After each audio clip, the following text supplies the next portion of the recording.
Hello, Mark. My name is Tim, and I'm number 5.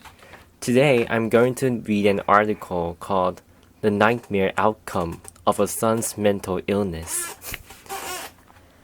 Cynthia Hernandez was thinking about the missing dog when she awoke early that September morning in her family's two-story tract house, tucked away in a residential enclave north of a busy commercial corridor in Chino. The 10-year-old Cocker Spaniel, Sandy, hadn't been seen since the day before. She went outside to call the dog again, without luck. She came back in, took a shower, and began ironing clothes for work. Her husband, Anthony, was in bed browsing the internet on his new tablet. He didn't look up when your 19-year-old son, Aaron, walked into the room. Aaron and his mother had argued about the missing dog, and Anthony wasn't in the mood to talk to his son now.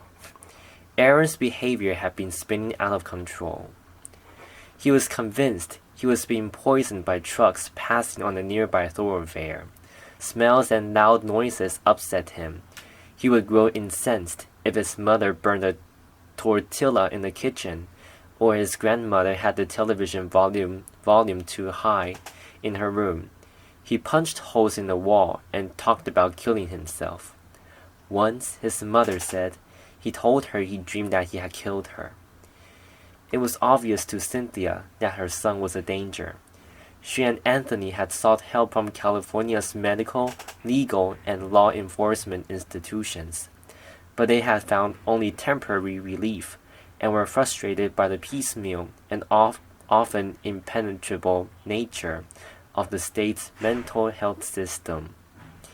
I felt that one day I would come home and find him dead in the house, or that he would hurt somebody in the family, Cynthia said later. We always felt that. We lived with that every day.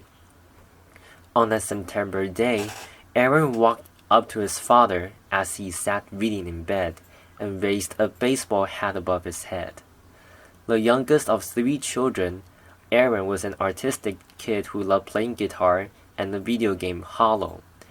A lifelike drawing he made for his grandmother of Sandy, the Cocker Spaniel, stands out in the collection his family keeps. In middle school, he began using marijuana and later hallucinogens. After repeated attempts to control his drug use, his parents decided it was linked to an underlying mental health problem. Psychiatrists began offering assessments of what Aaron's trouble might be and finally settled on a diagnosis: paranoid schizophrenia. Aaron's father was well aware of mental illness. Other family members had been diagnosed with schizophrenia and bipolar disorder. In the 21 or 2 years leading up to that September morning, Aaron and his parents had been stuck in a nightmare cycle. He had been taken to a psychiatric hospital 8 times on 72-hour involuntary hospitalizations, known by police and mental health workers as a 5150 hold. The forced holds are reserved for people who pose an immediate danger to themselves or others and are too mentally ill to care for their own basic needs. That can be extended for 14 more days or sometimes longer when the patient is found to need more intensive intervention. After a few days or at most a couple of weeks in the hospital, staff would release Aaron and he would refuse to follow up on treatment and deteriorate again.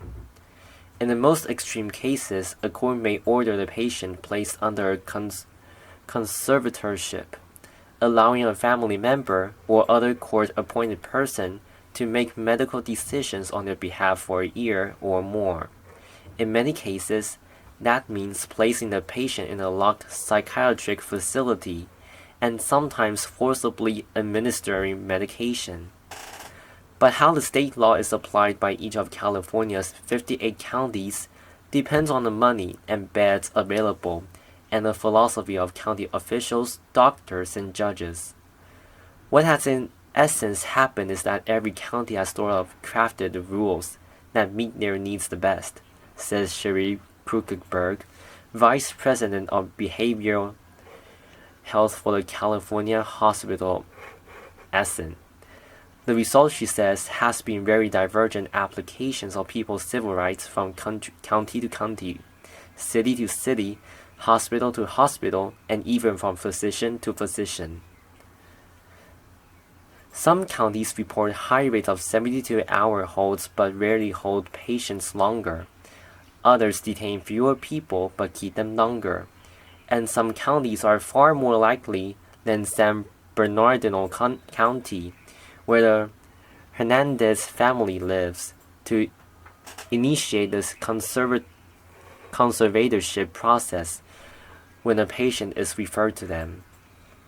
A few California counties, including Los Angeles and Orange, but not San Bernardino, have begun to implement Laura's Law, a measure that permits courts to order outpatient treatment of people with severe mental illness. The law's criteria are less strict than those for conservatorship, and it does not require patients to submit to involuntary medication. Still, some civil liberty and patients' rights advocates have argued that this expanded use of forced treatment infringes on patients' rights. Melinda Bird, Director of Litigation for Disability Rights California, says the real breakdown in the system is that there aren't enough voluntary treatment services and too little effort made by healthcare providers and county officials to engage people like Aaron in the existing programs. No one has shown me an individual who could not be engaged if approached in a way that made sense to them, she says. You don't need to force treatment. It is ultimately counterproductive and incredibly expensive. State Assemblywoman Susan Aikman D. Stockton, who wants to expand the use of Laura's Law, points out that people whose mental illness goes untreated often end up incarcerated. We see this as a way of potentially increasing people's freedoms, she says. Unable to control Aaron, his parents kicked him out of the house twice after he turned 18 in 2013.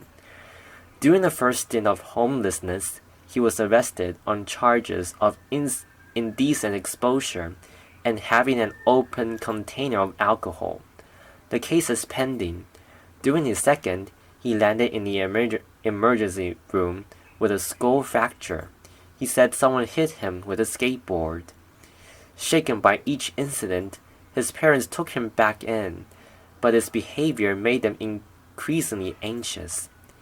In a video Anthony saved on his cell phone, Aaron's slight and dark-haired, with a pock-marked face, paces back and forth, cursing and covering his ears as he argues with his parents. I wish I could go outside, but I can't, because people are going to be throwing their cars at me and throwing all kinds of fumes in the air, and I can't even breathe in my own neighborhood, Aaron says. Anthony and Cynthia wrote up a document outlining their son's medical history and said they would bring it to Canyon Ridge, a private psychiatric hospital in Chino, each time Aaron was detained there. They wanted the doctors to make a referral to the county of San Bernardino, which would then decide whether to file a court petition seeking a mental health conservatorship for Aaron. But Canyon Ridge never made that referral, Anthony and Cynthia say. Representatives of the hospital did not respond to repeated requests for comment. Advocates and healthcare providers said there can be disincentives against doctors recommending conservatorships and counties pursuing them, including the strict requirements for a patient to qualify, the time it takes a doctor to argue the case in court, and a shortage of long-term beds for psychiatric patients. Even in cases in which the provider recommends a conservatorship, the county still has to make a decision to pursue the case. In some counties, like Los Angeles and Alameda, the Public Guardian's office files a court petition nearly every time a healthcare provider refers a patient for a conservatorship, according to data provided in response to requests by The Times, LA, for instance, has filed petitions on 100% of the approximately 1,200 referrals it received each year. In San Bernardino County, the average was 34%. Karen Cervantes, a spokeswoman for the San Bernardino County Department of Behavioral Health, said investigators petition for conservatorship only when there are no other alternatives available. It's not clear what the county would have decided if the private psychiatric hospital where Aaron was taken during his 5,150 commitments had referred him for evaluation. On the day before he raised the bat above his father's head, Cynthia said Aaron told her that a demon had appeared in the car's exhaust. She called the county medical health crisis team and tried to put Aaron on the phone with them, but he refused, she said. The crisis unit sent a police officer to the house. By the time he arrived, however, Aaron had calmed down. When the officer asked if he wanted to hurt himself or anyone else, he said no. Later that day, with his father at work and his mother out on an errand, Aaron led the family spaniel, Sandy, outside. He lifted a baseball bat and brought it down on the dog, pounding her until she was dead. The next morning, Aaron brought the same bat down on his father, twice. Anthony, a stocky 52-year-old, managed to wrest the bat from his 110-pound son. He didn't see the knife in Aaron's other hand until the young man sank it into his temple. "Why are you doing this, son?" Anthony asked. "They're going to take you to jail." "Just die, Dad," Aaron said. "Just die." Cynthia ran outside to look for help. Aaron found her in a neighbor's yard and slashed and stabbed her too. Emergency room doctors were able to stitch up Anthony and Cynthia's wounds, including one gash on the mother's neck that barely missed an artery.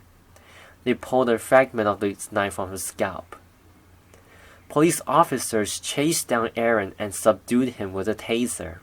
He has been jailed ever since on charges of attempted murder and animal cruelty, to which he pleaded not guilty. In late March, a San Bernardino County Superior Court judge decided that he was competent to stand trial. A trial date has not been set. From the beginning, Aaron called his parents from jail every day and sent rambling letters with drawings of heroes and monsters. Anthony goes 2 or 3 times a week to visit him. It took Cynthia longer to work up the nerve to face her son after the attack. Aaron's brother and sister do not speak to him. After a couple of months in jail, Aaron began taking medication. His letters changed, becoming more coherent, his parents say. He began to write about feeling remorse. Both parents say they want their son to go to a state hospital for treatment, not to prison.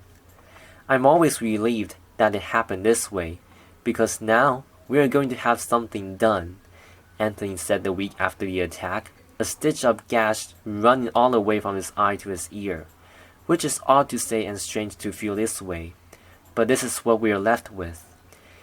In a jailhouse interview with The Times, Aaron chokes up when he describes killing Sandy. "I thought, I can't believe this. I just took my dog's life that I love so much," he says. "It was the evil within me, trying to take over the so-called anger I had stored up inside of me." The same bat could have killed his father. He says his mind is clearer now. "I'm really thankful that my parents are still there."